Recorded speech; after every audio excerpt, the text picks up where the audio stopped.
மாதம் கற்று தந்த வார்த்தை 64:4.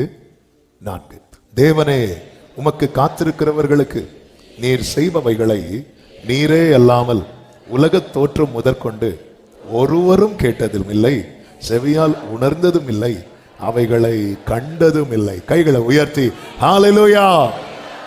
இந்த மாதம் எல்லாருக்குமான வார்த்தையா இருந்தாலும் விசேஷமாக காத்திருக்கிறவர்களுக்காகவே கர்த்தரிடத்திலிருந்து பெற்றுக்கொள்ள இந்த வேர்டை கவனிங்க. நீரே அல்லாமல் அந்த இடத்துல இனி ஒரு பர்சனுக்கு இடமே கிடையாது, வேறொரு வல்லமைக்கு இடமே கிடையாது, வேறொரு காரியத்துக்கு இடமே கிடையாது.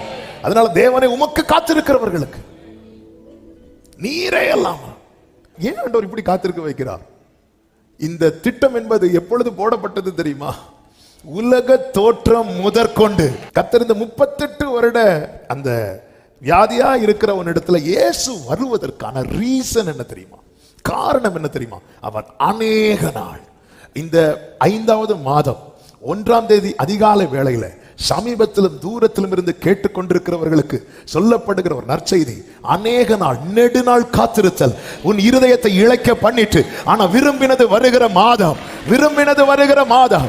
நீ பார்த்ததல்ல, அவர் பார்த்து வைத்ததை நீ பார்க்க போகிற மாதம். ஆண்டவர் விசுவாசத்துக்கு தானே முக்கியத்துவம் கொடுக்கணும். இவனுக்கு விசுவாசமே கிடையாது. அதனால இப்ப ஆண்டவர் எப்படி வராருன்னா, நீ விரும்புறியான்னு கேட்கிறார். ஏன்னா ஒரு லெவல் தாண்டிட்டுனா விரும்ப மாட்டோம். ஆமே, ஒரு லெவல் தாண்டிட்டு வைங்களேன், நம்ம இருக்கிற லைஃப் ஸ்டைல பழகிரும்.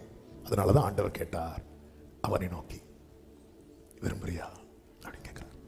இந்த 38 இயர்ஸ் வெயிட்டிங் பீரியட்ல அவனுடைய சம்பாத்தியம் என்ன தெரியுமா? அவன் கூட இருந்தவங்களும் இல்லாம போயிட்டாங்க. விரும்புறியா விரும்புறியான்னு கேட்கும் போது இவன் என்ன சொல்லுகிறான் பாருங்க. ஆண்டவரே, தண்ணீர் கலக்கப்படும் போது என்னை குளத்திலே கொண்டு போய் விடுகிறதற்கு ஒருவரும் இல்லை, நான் போகிறதற்குள்ளே வேறொருவன் எனக்கு முந்தி விடுகிறான்.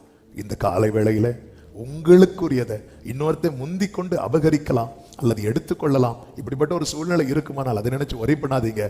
உங்களுக்குரியதானால் உங்களுக்கு தான் வரும்.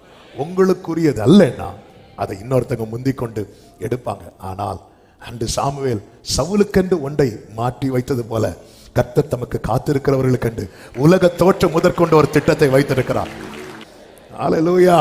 கர்த்தர் நல்லவர், அவர் செய்வார். நான் காத்திருப்பேன், நான் பலனடைவேன். சத்தமா ஆமென் சொல்லுங்க பார்க்கலாம்.